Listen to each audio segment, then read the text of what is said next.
प्यारे बच्चों, विद्युत धारा के चुंबकीय प्रभाव के अंतर्गत चुंबकीय बल की दिशा पता करना है।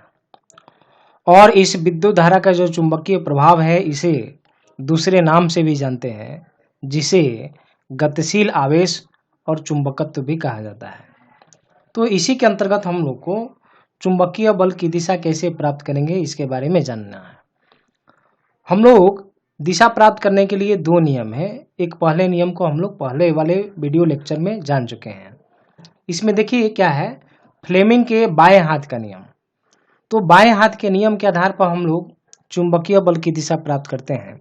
आप यहाँ देख रहे हैं डायग्राम में, देखिए आप यहाँ पर बाएं हाथ को लेते हैं और नीचे की दो उंगलियों को बंद कर देते हैं और शेष जो तीन उंगलियां हैं ये तीनों को एक दूसरे के लंबवत रखते हैं, यानी कि अंगूठा और उसके बाद वाला उंगली और उसके बाद वाला उंगली तीनों एक दूसरे के लंबवत हो जाता है। ऐसी स्थिति में हम लोग बीच वाली जो उंगली होती है जिसे माध्यिका कहते हैं और अंगूठा और बीच वाली उंगली के बीच में जो उंगली होती है उसे तर्जनी के नाम से हम लोग जानते हैं। आप जैसा कि यहाँ देख रहे हैं, अंगूठा है, उसके बाद तर्जनी होता है और उसके बाद माध्यिका होता है। बीच में है, मध्य में है, इसीलिए इसका नाम माध्यिका हो गया है। तो अंगूठा को हम लोग, अंगूठा जो है वह चुंबकीय बल को दिखाएगा, जो तर्जनी है वह चुंबकीय क्षेत्र को दिखाएगा और जो माध्यिका है वह विद्युत धारा को दिखाएगा। तो यानी कि अंगूठा को हम लोग बल दिखाने के लिए, तर्जनी को चुंबकीय क्षेत्र दिखाने के लिए और बीच वाली जो उंगली है जो माध्यिका है उसे धारा दिखाते हैं। इसके लिए हम लोग को क्या करना होगा, कोई मान लेते हैं कोई चालक है, ये चालक है और इससे धारा इधर प्रवाहित हो रही है। आप क्या कीजिएगा, ये बीच वाली उंगली को जो है धारा की दिशा के अनुदिश लगा देना है। नहीं, बीच वाले उंगली को धारा के अनुदिश लगा देना है। जब अनुदिश लगा देंगे तो हम लोग देखेंगे शेष दो जो उंगलियां है जो खुली हुई है, इन दोनों को तो बंद ही रखना है। जो दो उंगली खुली हुई है उनका दिशा किधर किधर है, जिधर भी अंगूठा होगा उधर चुंबकीय बल की दिशा होगी और जिधर भी तर्जनी होगा उधर चुंबकीय क्षेत्र की दिशा होगी। इस तरह से धारा की दिशा हम लोग टर्मिनल के आधार पर पहचान लेते हैं और धारा की दिशा की तरफ बीच वाली उंगली को लगा देते हैं जिधर धारा प्रवाहित हो रही है और शेष उंगलियों की दिशा के हेल्प से की सहायता से चुंबकीय बल और चुंबकीय क्षेत्र की दिशा प्राप्त कर लेते हैं। इसको शॉर्ट में याद करने के लिए देखिए हम लोग याद रखते हैं फादर, मदर और ये चाइल्ड।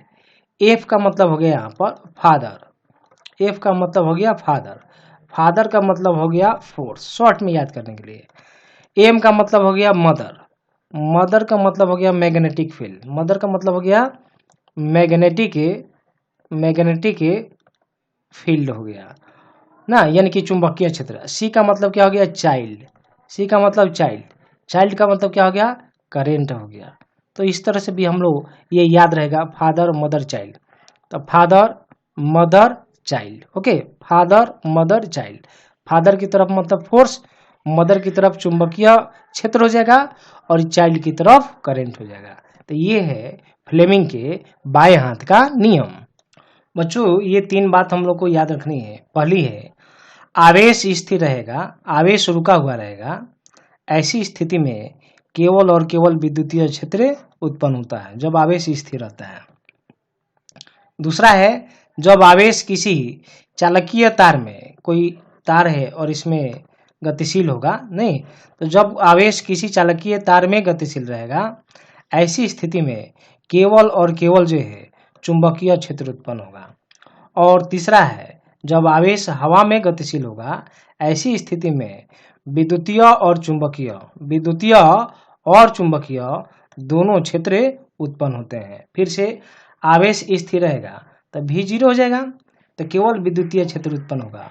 और जब आवेश गतिशील होगा तो आवेश के प्रवाह की दर को धारा बोलते हैं हम लोग।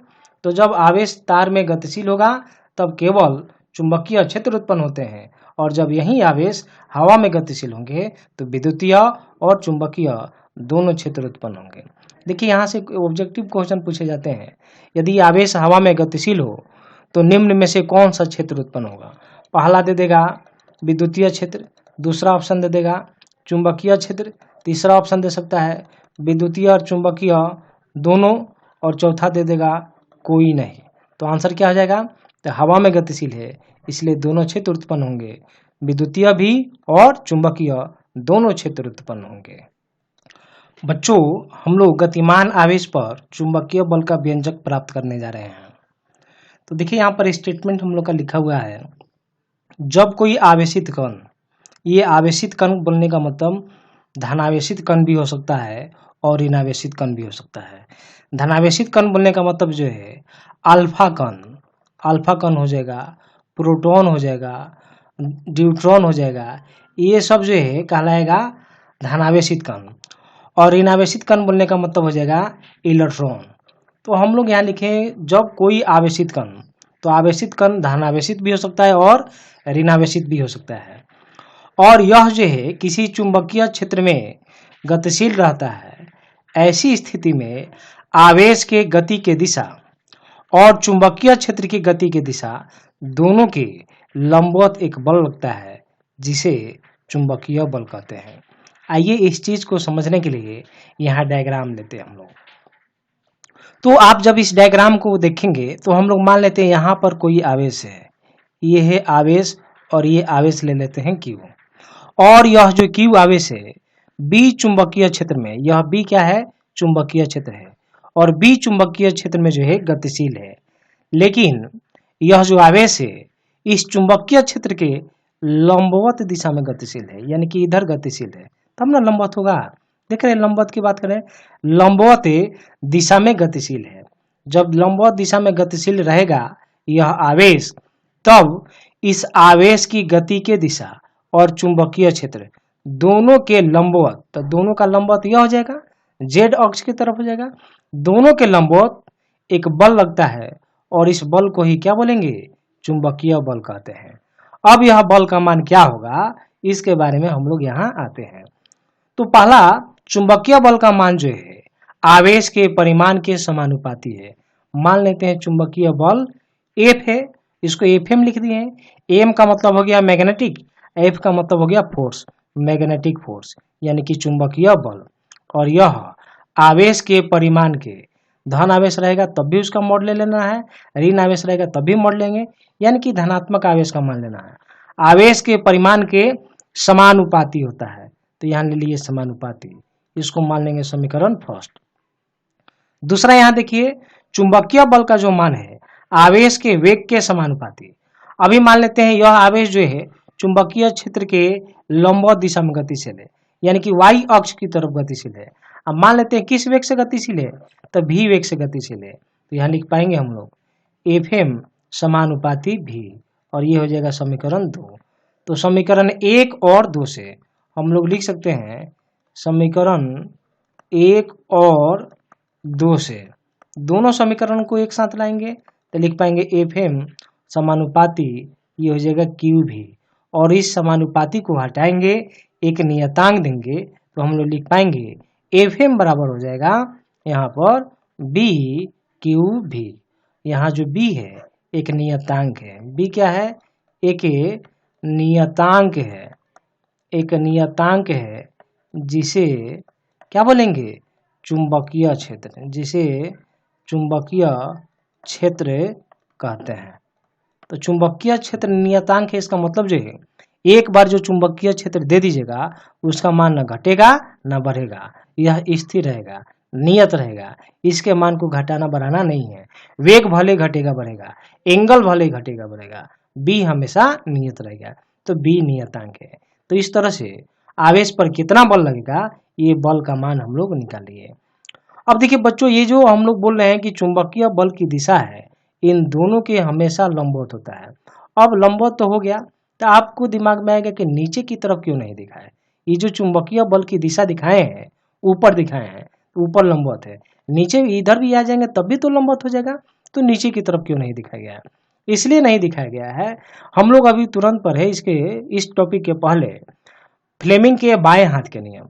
तो बाएं हाथ के नियम में हम लोग पढ़े जो माध्यिका है वो धारा की दिशा में दिखा देना है, यानी कि जिधर आवेश का प्रवाह है, अभी धनात्मक आवेश लिए हैं, आवेश के प्रवाह की दिशा की तरफ जो है आप बीच वाले उंगली को लगाइए, बीच वाले उंगली को लगाइए और जो हम लोग का तर्जनी है और जो अंगूठा है दोनों को लंबवत रखिए, यानी कि तीनों उंगली यानी कि नीचे के 2 उंगलियों को छोड़कर शेष 3 उंगलियां एक दूसरे के लंबवत रखकर माध्यिका को आवेश के वेग, जिधर आवेश जा रहा है, प्रवाहित हो रहा है, तो आवेश की दिशा की तरफ जो है, आवेश की गति के दिशा की तरफ माध्यिका को लगा दीजिए।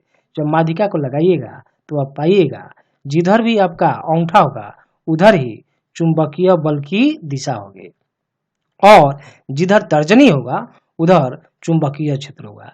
इस तरह से आप पाइएगा कि जो अंगूठा है वह ऊपर की तरफ चला गया है, इसलिए चुंबकीय क्षेत्र की दिशा यहाँ पर ऊपर होगी। यह दिशा नीचे भी हो सकती है, ये हम लोग के से अलग अलग के से वहां समझेंगे, कब नीचे होगा और कब ऊपर होगा ये क्वेश्चन के माध्यम से हम लोग समझेंगे। लेकिन अभी जो है चुंबकीय बल की दिशा ऊपर की तरफ होगी। अब बच्चों देखिए, अभी हम लोग इसके पहले जो है आवेश को चुंबकीय क्षेत्र के लंबवत गतिशील कराए थे। यदि यह आवेश चुंबकीय क्षेत्र के लंबवत गतिशील न होकर चुंबकीय क्षेत्र के साथ थीटा एंगल पर गतिशील होता, देख रहे हैं थीटा एंगल पर गतिशील है, तो थीटा एंगल पर गतिशील होगा तब हम लोग चुंबकीय बल का व्यंजक किस तरह से प्राप्त करेंगे। और यहाँ पर है चुंबकीय बल की दिशा, तो हम लोग क्या करेंगे, इसका घटक इधर लेंगे। जब इधर घटक लेंगे तो लिख पाएंगे भी एक्स बराबर भी कॉस थीटा, और इसका घटक इधर लिखेंगे भी वाई बराबर भी, ये हो जाएगा साइन थीटा। फिर से हम लोग लिखेंगे चुंबकीय, पहला लिखेंगे चुंबकीय बल का मान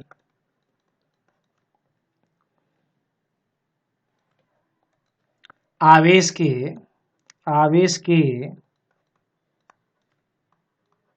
परिमाण के समानुपाती होता है।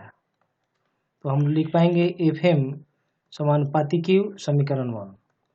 और दूसरा चुंबकीय बल का मान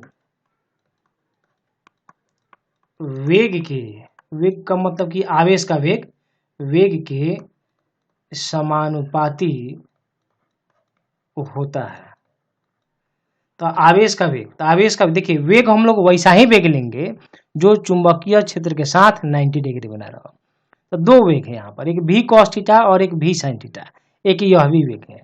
तो देखिए कि तीनों में से कौन जो है बी के साथ लंबवत है, तो भी कॉस थीटा जो है बी ए की तरफ है और यह थीटा एंगल बना रहा है, ये लंबवत है नहीं, तो आप पाइएगा भी साइन थीटा बी के लंबवत है। तो हम लोग को उसी तरह का वेग लेना है जो चुंबकीय क्षेत्र के साथ 90 डिग्री का एंगल बना रहा हो।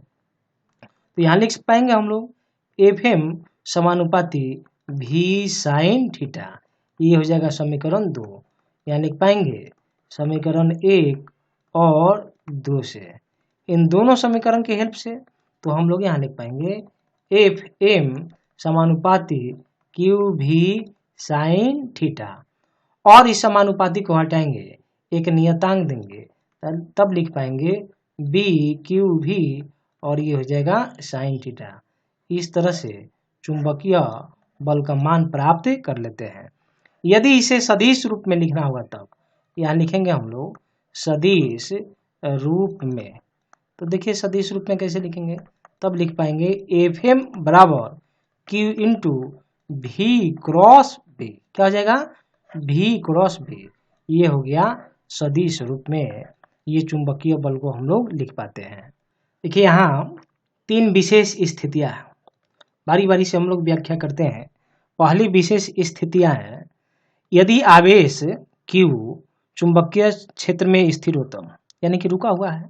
जब रुका हुआ होगा तब इसका वेग का मान क्या हो जाएगा 0, तब चुंबकीय बल का मान क्या होगा। तो हम लोग चूंकि फॉर्मूला पढ़े हैं बी क्यू भी साइन थीटा, तो भी 0 है, 0 में किसी भी चीज से गुना करेंगे सारा 0 हो जाएगा, यानी कि एफ एम का मान क्या हो जाएगा 0 हो जाएगा। तो जब चुंबकीय क्षेत्र में आवेश रुका होगा, विराम में रहेगा, स्थिर रहेगा, ऐसी स्थिति में उस पर कोई भी चुंबकीय बल नहीं लगेगा। दूसरा देखिए यदि आवेश Q चुंबकीय क्षेत्र की दिशा के लंबवत गतिशील होता, यानी कि चुंबकीय क्षेत्र है इधर और आवेश गतिशील है इधर, वाई अक्ष की तरफ गतिशील है, यानी कि थीटा बराबर कितना डिग्री है, 90 डिग्री। 90 डिग्री का यहाँ से एंगल बन जाएगा। तब हम लोग देखिए लिख पाएंगे एफ एम बराबर फॉर्मूला है बी क्यू भी साइन थीटा। तो लिख पाएंगे बी क्यू भी साइन 90, साइन 91, तो ये फॉर्मूला हम लोग ये हो जाएगा वैल्यू, ये 1 हो जाएगा। तो एफ एम बराबर हो जाएगा बी क्यू भी, और यह बल का महत्तम मान है। ये क्या है, फोर्स का, चुंबकीय फोर्स का मैक्सिमम वैल्यू है, चुंबकीय बल का महत्तम मान है। क्वेश्चन पूछ दिया जाए कि चुंबकीय बल का मान महत्तम कब होगा, किस एंगल पर होगा, तो आंसर हो जाएगा 90 डिग्री।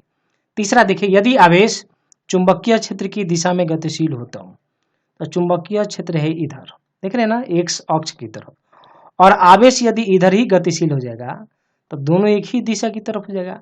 तो थीटा बराबर कितना डिग्री, 0 डिग्री हो जाएगा, यानी कि थीटा बराबर 0 डिग्री। फॉर्मूला लिखेंगे एफ एम बराबर बी क्यू भी साइन थीटा, यानी कि बी क्यू भी साइन 0 डिग्री, साइन 0 0, यानी कि एफ एम का मान क्या हो जाएगा, 0 हो जाएगा। एफ एम बोलने का मतलब magnetic force, M for magnetic, F for force, यानी कि चुंबकीय बल, यानी कि चुंबकीय क्षेत्र की दिशा की तरफ आवेश गतिशील होगा तब भी उस पर कोई बल नहीं लगेगा। देखिए कुछ इंपॉर्टेंट पॉइंट्स है, महत्वपूर्ण बात है। पहला, चुंबकीय क्षेत्र एक सदिश राशि है, चुंबकीय क्षेत्र एक सदिश राशि है। दूसरा देखिए बात क्या है, चुंबकीय क्षेत्र का एसआई मात्रक कैसे निकालेंगे, चुंबकीय क्षेत्र का एसआई मात्रक। देखिए ये निकाल कर आपको दिखाते हैं। हम लोग फॉर्मूला पढ़े अभी, एफ एम बराबर बी क्यू भी साइन थीटा। तो बी बराबर आप लिख पाएंगे एफ एम बाई, ये सब नीचे चला जाएगा, क्यू भी साइन थीटा, लिखेंगे क्यू भी, ये हो जाएगा साइन थीटा।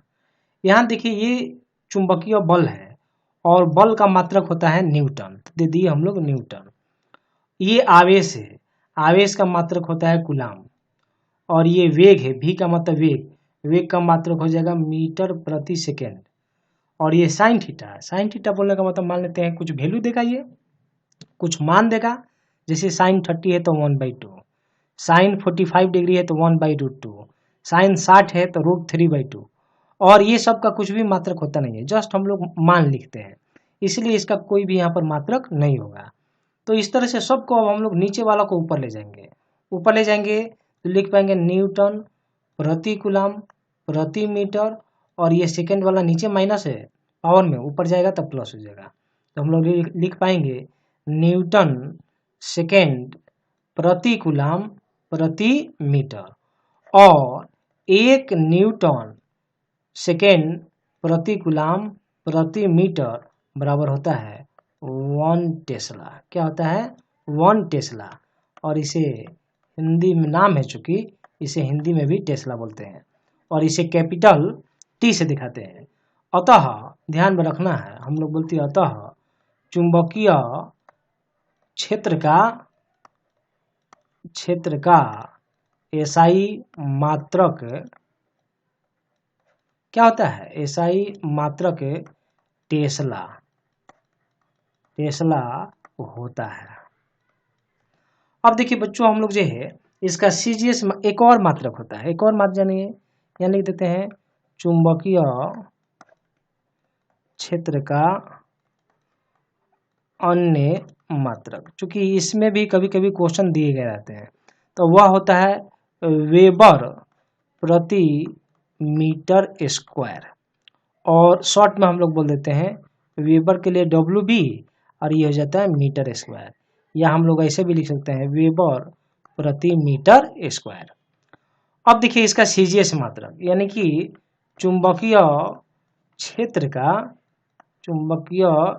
का सीजीएस मात्रक, तो सीजीएस मात्रक क्या हो जाएगा, तो इसका सीजीएस मात्रक होता है गॉस ना, हम लोग GAUSS, और कैपिटल जी से दिखाते हैं। ओके, और यह भी ध्यान में रखिएगा, एक गॉस में, या इधर लिखते हैं एक टेस्ला में कितना गॉस, 10 के पावर 4 गॉस। याद रखेंगे आप यह मान, एक टेस्ला बराबर 10 के पावर 4 गॉस।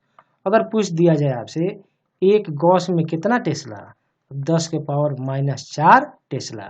चूंकि एक टेस्ला में 10 के पावर 4 गॉस, इसलिए एक टेस्ला में 10 के पावर -4 टेस्ला होता है। अब देखिए एक और पॉइंट समझिए, चुंबकीय क्षेत्र का बीमा। चुंबकीय क्षेत्र का बीमा, चूंकि फॉर्मूला होता है Fm बराबर BQ-V साइन थीटा, तो B बराबर लिख पाएंगे Fm बाई ये सब नीचे QV साइन थीटा, और बीमा लिखना रहता है तो बड़े कोष्ठ का उपयोग करते हैं, इधर भी लिख पाएंगे Fm by QV sine theta, और इधर दे देंगे हम लोग बिग ब्रैकेट। तो अब देखिए हम लोग लिख पाएंगे इधर, यह जो Fm है, Fm का मतलब ये बल है, तो किसी भी तरह का बल हो, सभी तरह के बल का बीमा एक ही समान होता है, और वह हो जाएगा ml t के पावर -2। ये चार्ज है, तो चार्ज के लिए Q बराबर फॉर्मूला पर है हम लोग IT ना, तो ये चार्ज का बीमा लेंगे तो करंट के लिए ये लिखते हैं, टाइम के लिए T लिखते हैं, तो इसका बीमा क्या हो जाएगा, AT हो जाएगा, यहाँ लिख देंगे AT। उसी तरह से वेग का बीमा लिखेंगे, तो वेग का बीमा होता है LT के पावर -1, और ये जो साइन थीटा है ये आंकिक मान है, कुछ मान देता है, इसका बीमा नहीं होता है, तो इसको छोड़ देंगे हम। अब देखिए बच्चों, ये T से ये T वाला कैंसिल हो जाएगा, क्योंकि इसका पावर 1 है, इसका पावर -1, तो दोनों कैंसिल हो जाएगा, और यहाँ L से और ये L कैंसिल हो जाएगा, तो हम लोग लिख पाएंगे m t के पावर -2 और a के पावर -1, या आप ऐसा भी लिख सकते हैं m का पावर 1, l के पावर 0, t के पावर -2 और a के पावर -1। तो यह हुआ चुंबकीय क्षेत्र की बीमा, ये हो गया चुंबकीय क्षेत्र का बीमा। देखिए अब एक क्वेश्चन हम लोग सॉल्व करते हैं। क्वेश्चन दिया हुआ है, एक इलेक्ट्रॉन और 5 × 10 के पावर 7 मीटर प्रति सेकंड के वेग से 10 के पावर 3 टेस्ला के चुंबकीय क्षेत्र की दिशा से 30 डिग्री के कोण पर गतिशील है, तो इस इलेक्ट्रॉन पर आरोपित चुंबकीय बल का मान क्या होगा। तो बच्चों हम लोग क्वेश्चन में जो जो मान दिया हुआ है उसको हम लोग यहाँ लिखते हैं। एक इलेक्ट्रॉन है और इलेक्ट्रॉन पर जो आवेश के मान होते हैं वह आवेश का मान होता है 1.6 × 10 के पावर 19 कूलाम, परिमाण ले लिए हम लोग आवेश, और इसका वेग दिया हुआ है, कितना वेग है, तो वेग है 5 × 10 के पावर 7, 5 × 10 के पावर 7 मीटर प्रति सेकेंड, और चुंबकीय क्षेत्र का मान दिया गया है। कैसे समझेंगे चुंबकीय क्षेत्र, क्योंकि टेस्ला दिया हुआ है और टेस्ला चुंबकीय क्षेत्र का ऐसा ही मात्रक है, इसलिए यह चुंबकीय क्षेत्र का मान है, और यह मान है 10 के पावर 3 टेस्ला। एंगल दिया हुआ है कितना डिग्री, 30 डिग्री, यानी कि थीटा बराबर 30 डिग्री। तो मान निकालना किसका, Fm का, यानी कि Fm बराबर क्वेश्चन मार्क। अब Fm के लिए हम लोग फॉर्मूला पढ़े हैं, चुंबकीय बल के लिए हम लोग फॉर्मूला पढ़े हैं। क्या फॉर्मूला है, तो फॉर्मूला है BQV साइन थीटा, नहीं तो B का मान, तो देखिए B का मान यह है, B का मान ये है, तो लिखेंगे 10 के पावर 3 टेस्ला गुना Q का मान, देखिए Q का मान यह है 5 × 10 के पावर 7 मीटर प्रति सेकेंड, फिर गुना, और V का ये Q हो गया, इसका मान देखिए, इसका मान ये है, इसका मान होगा, आवेश का मान तो ये ना है, आवेश का मान हो जाएगा 1.6 × 10 के पावर -19 कूलाम, और V का मान यह है 5 × 10 के पावर 7 मीटर प्रति सेकेंड, और साइन 30 है ना, देखेंगे साइन थीटा, यानी कि थीटा बराबर 30, तो यहाँ लिख देंगे साइन, और ये हो जाएगा 30 डिग्री। तो देखिए जितने भी हम लोग का जो है ये 10 का पावर है, सबको एक साथ लाते हैं, तो एक साथ लाएंगे तो 10 के पावर 3 है, 10 के पावर 7 है, तो 10 के पावर 10 हो जाएगा, और यहाँ पर 5 है, और यहाँ ये 16 है, तो 16 × 5 तो 80 हो जाएगा, और एक अंक के बाद दशमलव लगा देंगे 8.0, और गुना 10 के पावर, 3 और 7 10 और इसमें से घट जाएगा तो ये जगह -9। और देखिए साइन 30 का मान होता है 1/2 और बल का मात्रक क्या होता है, जितने भी तरह के बल है सभी तरह के बलों का मात्रक न्यूटन होता है। यहाँ से यहाँ कैंसिल कर देंगे, ये 4.0 यानी कि 4.0 गुने 10 के पावर -9 न्यूटन। आप सिंपल 4 गुने 10 के पावर 9 भी -9 भी लिख सकते हैं। तो ये हो गया चुंबकीय बल का मान।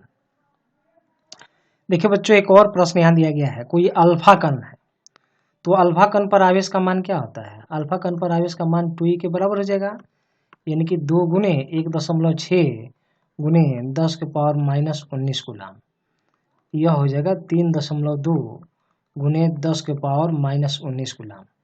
और यह 1 टेस्ला के यानी कि चुंबकीय क्षेत्र का मान है तो B बराबर हो जाएगा 1 टेस्ला के ऊर्ध्वाधरता जो है इतने वेग से गतिशील है, यह V का मान है, यानी कि V बराबर 3 गुने 10 के पावर 7 मीटर प्रति सेकेंड के लंबवत ऊर्ध्वाधर जो है इतना वेग से गति करता है। और चुंबकीय क्षेत्र की दिशा दी गई है दक्षिण से उत्तर की तरफ, तो आवेशित कण पर लगने वाला बल का परिमाण यानी कि Fm का मान पूछा जा रहा है। तो पहले इसका मान हम लोग निकालते हैं। तो देखिए Fm के लिए हम लोग फॉर्मूला पढ़े हैं BQV साइन थीटा, B का मान 1 हो जाएगा, Q का मान यह हो जाएगा 3.2 गुने 10 के पावर -19 और V का मान ये हो जाएगा 3 गुने और 10 के पावर 7 और ये हो जाएगा 10 के पावर 7 देना होगा, 10 के पावर 7 हो जाएगा ये, तो ये हो गया 10 के पावर 7 मीटर प्रति सेकेंड। और यहाँ देखिए साइन थीटा तो लंबवत है, लंबवत गतिशील है, यानी कि थीटा का वैल्यू हो जाएगा 90, यहाँ लिख पाएंगे साइन 90। तो Fm बराबर हो जाएगा 3.2 गुने 3 तो ये हो जाएगा 9.6, 3 दूना 6 और 3 तिया 9, 3.6 और गुना देखिए 10 के पावर ये है -19 ये 10 के पावर 7 तो 10 के पावर -12 और गुना साइन 90 तो ये हो जाएगा 1 और बल का मात्रक न्यूटन तो दे दिए न्यूटन। इस तरह से Fm बराबर हो जाएगा 9.6 गुने 10 के पावर -12 न्यूटन। अब देखिए बच्चों हम लोग परिमाण निकाले हैं, अब हम लोग दिशा निकालते हैं। कैसे दिशा, देखिए यह जो चुंबकीय क्षेत्र है, चुंबकीय क्षेत्र की दिशा दक्षिण से उत्तर की तरफ, तो इधर से इधर हो जाएगा, देख रहे हैं ना, इधर दक्षिण है इधर उत्तर है, तो दक्षिण की तरफ हम लोग इधर दिशा दिखा दिए हैं किसका, चुंबकीय क्षेत्र का, ये हो जाएगा B। और यह जो अल्फा कण है चुंबकीय क्षेत्र के ऊर्ध्वाधर ऊपर की तरफ, तो ऊपर इधर हो जाएगा, तो ऊपर की तरफ हम लोग दिखा दिए, ये हो जाएगा V हो जाएगा। ओके, नीचे की तरफ नहीं दिखाना है, वो क्वेश्चन में दिया हुआ ऊपर की तरफ दिखा दिया। तो बल की दिशा, तो देखिए बच्चों हम लोग फ्लेमिंग के बाएं हाथ का नियम का उपयोग करेंगे। और बच्चों जिधर भी बीच वाला जो उंगली होगा, फ्लेमिंग के बाएं हाथ के नियम में हम लोग क्या करते हैं, नीचे की 2 उंगलियों को बंद करते हैं और शेष ऊपर की 3 उंगलियों को एक दूसरे के लंबवत रखते हैं। उसके बाद से हम लोग क्या करेंगे, जिधर भी हम लोग का जो माध्यिका है यानी कि जो बीच वाली उंगली है, इस बीच वाली उंगली को जिधर भी आवेश गति होगा उस तरफ हम लोग बीच वाली उंगली को लगा देंगे। जब उंगली लगाइएगा तो आप पाइएगा शेष 2 उंगलियों का जो दिशा होगा वही हम लोग का चुंबकीय बल और चुंबकीय क्षेत्र की दिशा को बतलाएगा। जो अंगूठा होगा वही अंगूठा जो है चुंबकीय बल की दिशा को बतलाएगा। तो आप पाइएगा जब आवेश की गति के दिशा में, तो आवेश ऊपर जा रहा है, गति की दिशा में जब माध्यिका लगाइएगा, बीच का उंगली लगाइएगा, तब अंगूठा आपका हो जाएगा इधर, अंगूठा हो जाएगा इधर यानी कि वेस्ट की तरफ, पश्चिम की तरफ, तो ये हो जाएगा चुंबकीय बल की दिशा। तो चुंबकीय बल की दिशा पूछा जाएगा तो बोलेंगे चुंबकीय बल की दिशा जो है पश्चिम दिशा में होगी, किधर जाएगी, पश्चिम दिशा में हो जाएगी। इस तरह से हम लोग दिशा भी निकाल देते हैं। तो पहले वाले क्वेश्चन में आपको दिशा नहीं बतलाए, हम लोग परिमाण निकालने के लिए बताए, और इस क्वेश्चन में आपको दिशा कैसे निकालेंगे इसके लिए भी बतलाए। तो फ्लेमिंग के बाएं हाथ के नियम का उपयोग कर लेते हैं और आवेश के प्रवाह की दिशा में बीच वाली उंगली को लगाएंगे, जिधर अंगूठा होगा उधर ही बल की दिशा की प्राप्ति होगी।